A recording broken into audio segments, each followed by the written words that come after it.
Special ಒಕೇಶನ್ಗೆ ಇಲ್ಲ ಏನಾದ್ರು ಮನೇಲಿ ಬರ್ತ್ಡೇ ಪಾರ್ಟೀಸ್ ಇದ್ದಾಗ ತುಂಬ ಸಿಂಪಲ್ಲಾಗಿ ಜಾಸ್ತಿ ಗಡಿಬಿಡಿ ಇಲ್ದೇ ತುಂಬ ಟೇಸ್ಟಿಯಾಗಿ ಮಾಡ್ಕೊಳ್ಬೋದು ಅಂತ ಒಂದು simple and tasty mutton dum biryani ತೊಗೊಬಂದಿದ್ದೀನಿ. Welcome back to Oni home cooking channel. ನಾನು ನಿಮ್ಮ ವನಿತಾ. ಬನ್ನಿ ಹಾಗಾದರೆ ಮಾಡೋ ಪ್ರೊಸೆಸ್ ನೋಡೋಣ. ಫಸ್ಟು ತಳ ದಪ್ಪ ಇರೋವಂಥ ಪಾತ್ರೆಗೆ ಒಂದು ಅರ್ಧ kg ಆಗುವಷ್ಟು ಮಟನ್ನ ಚೆನ್ನಾಗಿ 1-2 ಸಲ ತೊಗೊಂಡಿದ್ದೀನಿ. ಅದಕ್ಕಿಂತ ಮುಂಚೆ ಒಂದು ಬಾಣಲೆಗೆ ಎಣ್ಣೆ ಆ್ಯಡ್ ಮಾಡಿಕೊಂಡು ಒಂದು 3-4 ಈರುಳ್ಳಿ ಆ್ಯಡ್ ಮಾಡಿಕೊಂಡು ಫ್ರೈಡ್ ಆನಿಯನ್ ಮಾಡ್ಕೊತಾ ಇದ್ದೀನಿ. ಈ ರೀತಿ ಬ್ರೌನ್ ಆದಾಗ ತುಂಬ ಬೇಯಿಸ್ಕೊಳ್ದೇ ಎತ್ತಿಟ್ಕೊಬೇಡಿ. ತುಂಬ ಕಪ್ಪಾಯಿತು ಅಂತಂದರೆ ಸ್ವೀಟ್ ಬಂದುಬಿಡುತ್ತೆ.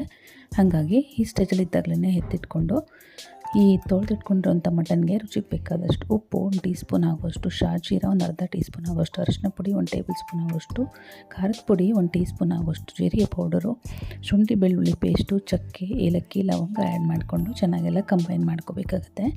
ಈ ರೀತಿ ಸ್ವಲ್ಪನೇ ಮಸಾಲ ಆ್ಯಡ್ ಮಾಡಿಕೊಂಡು ಚೆನ್ನಾಗಿ ಮಿಕ್ಸ್ ಮಾಡ್ಕೊಳ್ಳೋದ್ರಿಂದ ಪೀಸಸ್ಗೆ ಮಸಾಲೆ ಎಲ್ಲ ಚೆನ್ನಾಗಿ ಹಿಡ್ಕೊಳ್ಳುತ್ತೆ. ನಂತರ ಇದಕ್ಕೆ ಫ್ರೈಡ್ ಮಾಡ್ಕೊಂಡಿರೋಂಥ ಆನಿಯನ್ನ ಕೂಡ ಆ್ಯಡ್ ಮಾಡ್ಕೋತಾ ಇದ್ದೀನಿ. 1 ಹಿಡಿ ಆಗೋಷ್ಟು ಕೊತ್ತಂಬರಿ ಸೊಪ್ಪು, 1 ಹಿಡಿ ಆಗೋಷ್ಟು ಪುದೀನ, ಮತ್ತೊಂದು ಸಲ ಚೆನ್ನಾಗೆಲ್ಲ ಕಂಬೈನ್ ಮಾಡ್ಕೋಬೇಕಾಗತ್ತೆ. ಈ ರೀತಿ ಕಂಬೈನ್ ಮಾಡ್ಕೊಂಡ ನಂತರ ಇದಕ್ಕೆ 1 ಟೀ ಸ್ಪೂನ್ ಆಗೋಷ್ಟು ಧನಿಯಾ ಪೌಡರು ಮತ್ತು 1 ಟೀ ಸ್ಪೂನ್ ಆಗೋಷ್ಟು ಗರಂ ಮಸಾಲ ಪೌಡರು, 1-2 ಪಲಾವ್ ಎಲೆ, 4-5 ಹಸಿಮೆಣಸಿನ್ಕಾಯಿ ಮತ್ತು ಒಂದು ಅರ್ಧ ಕಪ್ ಆಗೋಷ್ಟು ಅಥವಾ ಒಂದು 3-4 ಟೇಬಲ್ ಸ್ಪೂನ್ ಆಗೋಷ್ಟು ಮೊಸರನ್ನ ಆ್ಯಡ್ ಮಾಡಿಕೊಂಡು ಚೆನ್ನಾಗಿ ಕಂಬೈನ್ ಮಾಡ್ಕೋಬೇಕಾಗುತ್ತೆ. ಫಸ್ಟೇ ಮೊಸರು ಆ್ಯಡ್ ಮಾಡಿಕೊಂಡ್ರೆ ಮಸಾಲ ಹಿಡ್ಕೊಳ್ಳೋ ಪೀಸಸ್ಗೆ, ಸೊ ಹಾಗಾಗಿ ಲಾಸ್ಟಲ್ಲಿ ಆ್ಯಡ್ ಮಾಡ್ಕೋಬೇಕಾಗುತ್ತೆ. ಕೊನೆಯದಾಗಿ ಒಂದು 3 ಟೀ ಸ್ಪೂನ್ ಆಗುವಷ್ಟು ಎಣ್ಣೆ ಆ್ಯಡ್ ಮಾಡಿಕೊಂಡು ಚೆನ್ನಾಗಿ ಕಂಬೈನ್ ಮಾಡಿಕೊಂಡು ಒಂದು 30 ನಿಮಿಷಗಳ ಕಾಲ ಬಿಟ್ಬಿಡಿ, ಚೆನ್ನಾಗಿ ನೆನ್ಕೊಳ್ಳಿ. ನಂತರ ಮೀಡಿಯಮ್ ಫ್ಲೇಮಲ್ಲಿ ಇಟ್ಕೊಂಡು ಇದನ್ನು ಚೆನ್ನಾಗಿ ಒಂದು 80% ಮಟನ್ ಕುಕ್ ಆಗೋವರೆಗೂ ಚೆನ್ನಾಗಿ ಬೇಯಿಸ್ಕೋಬೇಕಾಗುತ್ತೆ. Medium to low flame adjust ಮಾಡಿಕೊಂಡು ಬೇಯಿಸ್ಕೊಳ್ಳಿ. ಮಧ್ಯದಲ್ಲಿ ಈ ರೀತಿ ತಿರುಗಿಸ್ತಾ ಇರಬೇಕು, ಇಲ್ಲ ಅಂತಂದರೆ ತಳ ಹಿಡಿಯುತ್ತೆ. ಜೊತೆಗೆ ಖಂಡಿತವಾಗ್ಲೂ ದಪ್ಪ ಇರೋವಂಥ ತಳ ಪಾತ್ರೆ ತೊಗೊಳ್ಳಿ, ಇಲ್ಲ ಅಂತಂದರೆ ಸೀದೋಗ್ಬಿಡುತ್ತೆ ಖಂಡಿತವಾಗ್ಲೂ.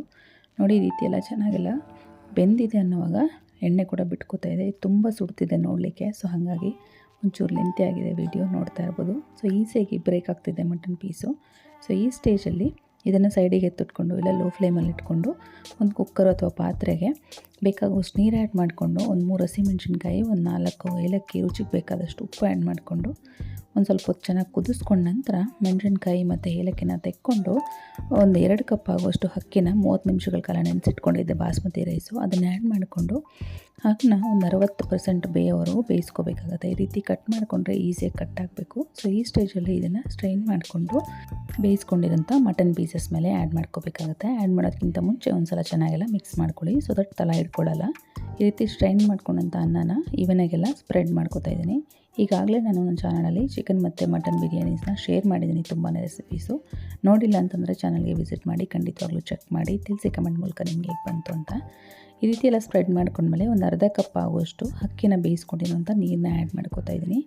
ಕೊತ್ತಂಬರಿ ಸೊಪ್ಪು ಮತ್ತು ಪುದೀನ ಒಂದು ಸ್ವಲ್ಪ ಸ್ಪ್ರೆಡ್ ಮಾಡ್ಕೋತಾ ಇದ್ದೀನಿ ಚಿಕ್ಕದಾಗಿ ಕಟ್ ಮಾಡಿಕೊಂಡು. ಆಮೇಲೆ ಒಂದು ಸ್ವಲ್ಪ ಫ್ರೈಡ್ ಆನಿಯನ್ಸು ಕೂಡ 1-2 ಟೀ ಸ್ಪೂನ್ ಆಗುವಷ್ಟು ತುಪ್ಪ ಕೂಡ ಆ್ಯಡ್ ಮಾಡ್ಕೋತಾ ಇದ್ದೀನಿ. ಮಿಸ್ ಆಗಿದೆ ವಿಡಿಯೋ. ನಂತರ ಬೇಕು ಅಂದರೆ ಒಂದು ಆರೆಂಜ್ ಕಲರು ಫುಡ್ ಕಲರ್ನ ಕೂಡ ಆ್ಯಡ್ ಮಾಡ್ಕೋಬೋದು. ನೀವು ಆ್ಯಡ್ ಮಾಡ್ತಾಯಿಲ್ಲ.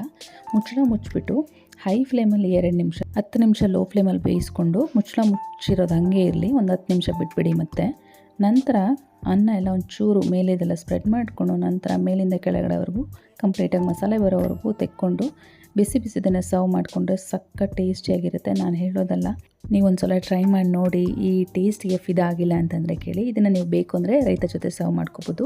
ನೋಡಿದ್ರಲ್ಲ ಎಷ್ಟು ಸಿಂಪಲ್ ಮಟನ್ ದಮ್ ಬಿರಿಯಾನಿ ಮಾಡೋದು ಅಂತ. ತುಂಬ ಗಡಿಬಿಡಿ ಇಲ್ಲದೇ ಈಸಿಯಾಗಿ ಮಾಡ್ಕೋಬೋದು. ಟ್ರೈ ಮಾಡಿ ತಿಳಿಸಿ ಕಮೆಂಟ್ ಮೂಲಕ. Thank you for watching this video.